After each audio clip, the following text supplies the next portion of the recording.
We are all broken. That's how the light gets in. Ernest Hemingway wrote that statement, or a statement similar to that got changed into that quote. There's a lot of truth in it that we can capture for ourselves. Even the most perfect people have cracks, are broken. Maybe even we've been shattered along our journey of life, and yet God comes into us and transforms us to be who He wants us to be, who we really are. Abram is no different as we continue our series that God is on the move and looking at Abram. He was broken, but he was transformed by the light that was shown into his vessel, into those cracks while he was in Egypt. Last Sunday, we saw from Abraham's life that God's call is often a call to being uncomfortable, and it's in that place when we are uncomfortable that our faith grows. Abram was a man of faith, there's no question about it, but he was also not perfect. He had cracks and flaws. He was human, and his faith wavered at times. We looked at that last week. Chapter 12 finishes with the event when they were going into Egypt, and he said to his wife, who was truly his half-sister, tell them you're my sister so that I won't be killed. And so Abraham went into Egypt in that mindset. And yet, at the end of that, Pharaoh learns all of that, and he sends Abram away with all of his possessions. Then we pick up Abraham and Abram in their journey in Genesis chapters 13 and 14. And today we're going to look at what the next step is as a family relationship with Lot. Chapter 13 actually begins with what I see as a time when Abram rededicates, recommits, reboots his life with God, his walk with God, his journey with God. And it says this in Genesis 13. We're going to start reading at verse 3. From the Negev he went from place to place until he came to Bethel, to the place between Bethel and Ai where his tent had been earlier, and when he had first built an altar. There Abram called on the name of the Lord. Now Lot was moving about with Abram, also had flocks and herds and tents. But the land could not support them while they stayed together, for their possessions were so great that they were not able to stay together, and quarreling arose between Abram's herders and Lot's. The Canaanites and Perizzites also lived in the land at the time. So Abram said to Lot, let's not have any quarreling between you and me, or between your herders and mine, for we are close relatives. Is not the whole land before you? Let's part company. If you go to the left, I will go to the right. If you go to the right, I will go to the left. Lot looked around and saw that the whole plain of the Jordan toward Zoar was well watered like the garden of the Lord, like the land of Egypt. This was before the Lord destroyed Sodom and Gomorrah. So Lot chose for himself the whole plain of the Jordan and sent out toward the east. And the two men parted company. Abram was wandering from place to place until he came to the place that he had been before, where he had previously built an altar to God at Bethel, between Bethel and Ai.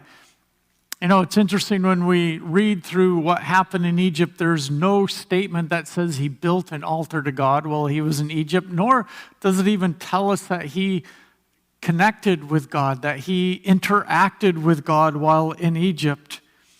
There's nothing that tells us that Abraham turned to God while he was there.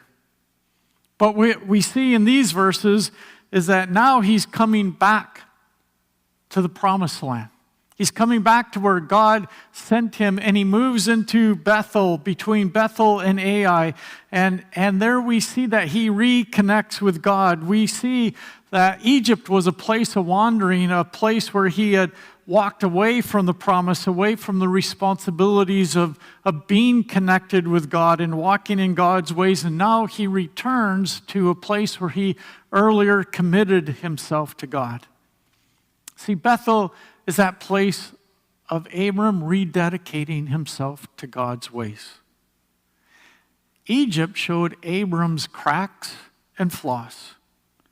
It showed Abram a place that he needed to change. And here in his actions, when he goes back to Bethel and back to that place where there was an altar, it shows that he had learned about his flaws.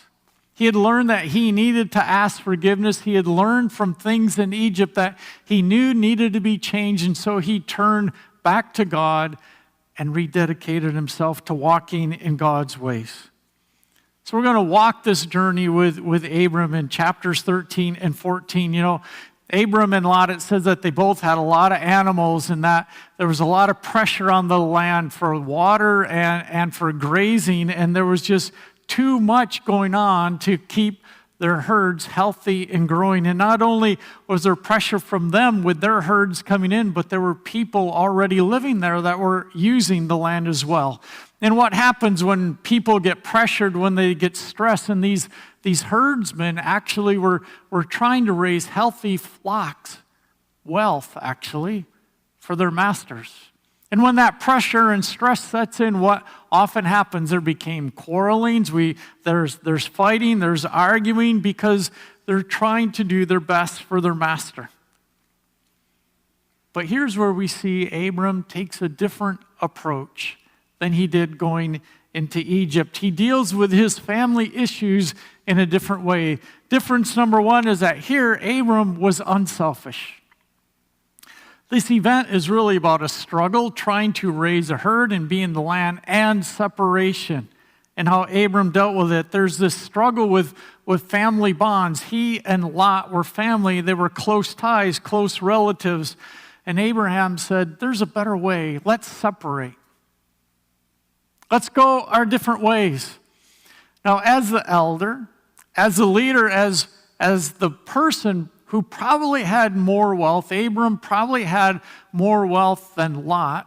Abram had every right to say, this is where I'm going, you go that way. But Abram actually deferred his right. He didn't keep his right. He laid aside his right, and he took a step of faith in trusting God with an outcome that he wasn't sure about, which was just the opposite of what he did with Egypt. He made a plan for Egypt. He gave his wife away in Egypt so that he could be safe.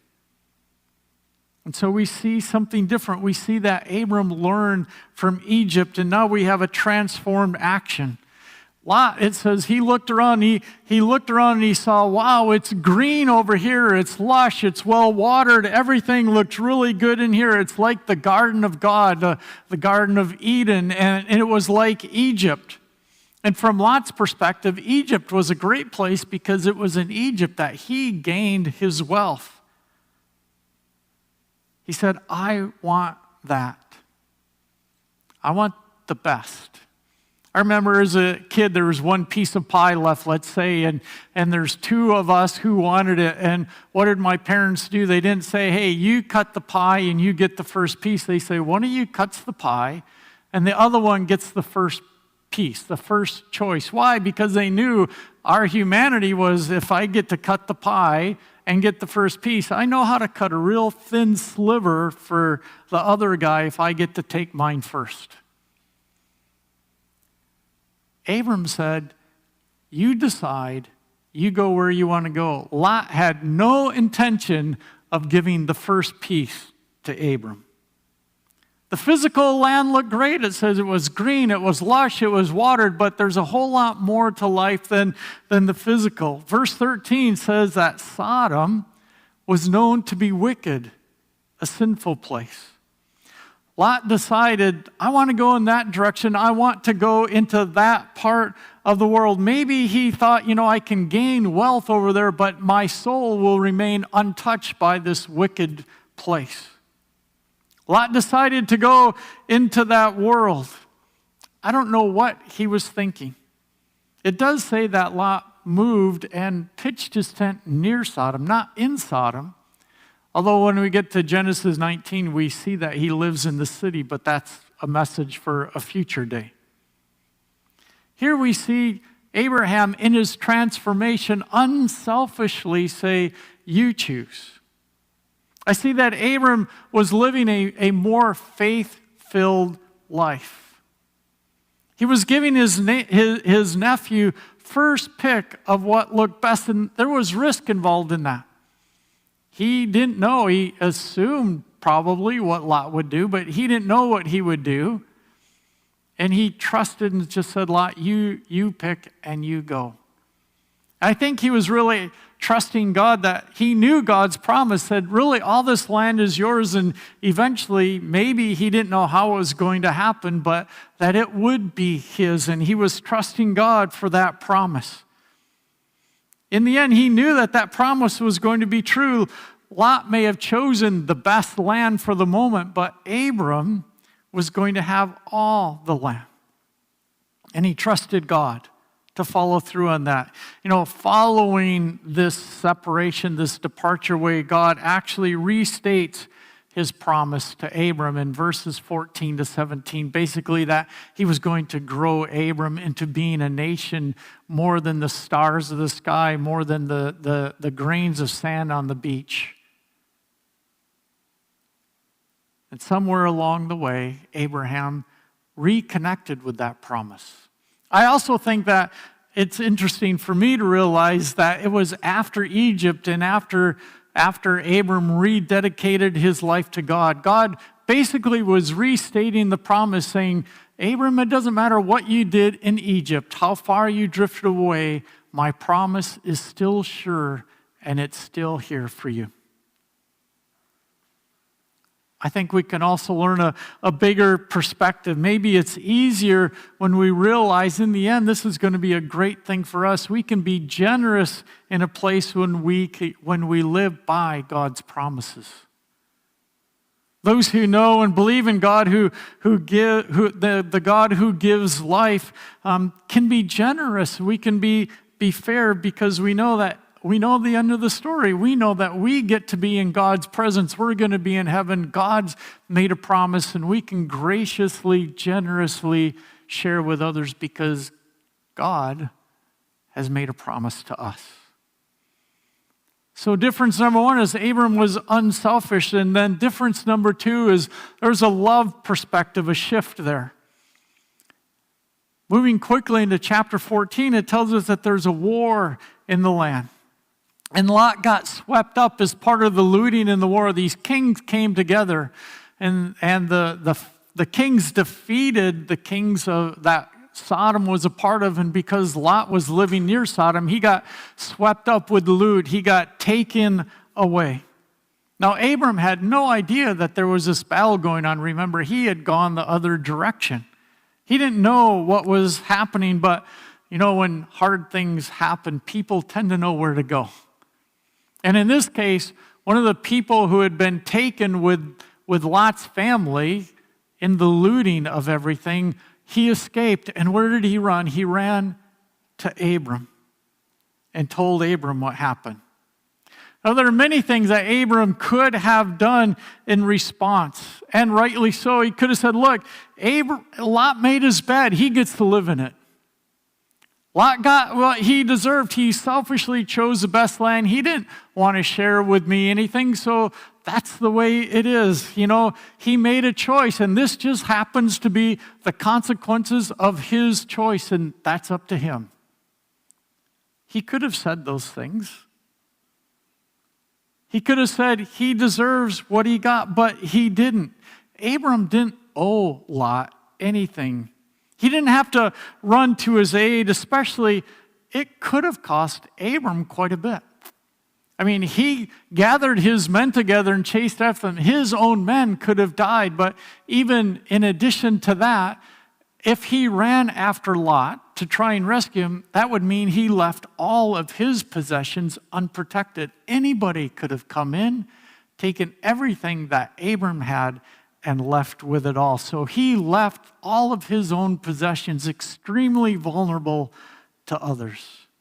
He could have stayed put and been justified in that action, but he didn't. You see, this was a different approach. A different reaction than when he gave his wife away. At that point, he chose his personal safety and his own comfort. But I think he learned that that type of safety and comfort is short-lived. He learned that it doesn't last. You see, love for others is a much stronger motive and bond than personal safety and comfort. And so what does he do? He collects his people and the 3 friends who were with him at the time, who stood with him, and they went after Lot. In Genesis 14, verse 14, it says, when Abram heard that his relative had been taken captive, he called out the 318 trained men born in his house and went in pursuit as far as Dan. During the night, Abram divided his men to attack them, and he routed them, pursuing them as far as Dobah, north of Damascus. See, we learn here that a transformed life, a life that's connected to God in a real way, is moved by love for others. Not because they deserve it, not because they earn it, not because they did something for us and now we need to return that to them, or not because we think if we do something for them, they'll return something, they'll do something for us. Lot didn't really deserve Abram going after him, but Abram didn't care if Lot deserved it or not. He said, I'm doing this because you're my relative, because I care. He did what was right. And it's such an easy picture of what God does for us. He goes to battle for us, not because I'm a good person or you're a good person. It's not because we do the right things or not the right things, or because we say the right things. He does it for only one reason: because of love. Because of his love for us. His love for what he has created. And so that's a love perspective that changes how we can live as well. And then there's difference number 3, and here there was no personal gain. Abram is returning home after he defeated these kings. He's returning home with every possession, with all the loot, with getting all of that back. And he actually was chasing those kings for about 150 miles, about 240 kilometers. He chased these kings, and that's where they dealt with. So it's kind of a long trip home in those days. It takes a long time to go 150 miles on camel. And on the way back, Abram encounters 2 kings. Melchizedek, the king of Salem, and Salem later becomes Jerusalem, and the king of Sodom. His name is Bera. Abram steps into these encounters with humility. You see, Abram was a hero. He took after these kings. He rescued all of these people, all of these possessions, a pretty amazing thing. And he is a hero in the eyes of these people. But when he's met by important people, he doesn't get a big head. He doesn't let his pride get in the way. He doesn't say, look what I've done. He doesn't say any of that. And he didn't take advantage of his fame to gain more wealth. Melchizedek actually heard of the victory, and he comes out to meet with Abram. He congratulates Abram, bringing out the bread and the wine, basically sharing his table with him. And he blesses Abram. He congratulates him and he blesses him, praising the God Most High who delivered the victory for Abram.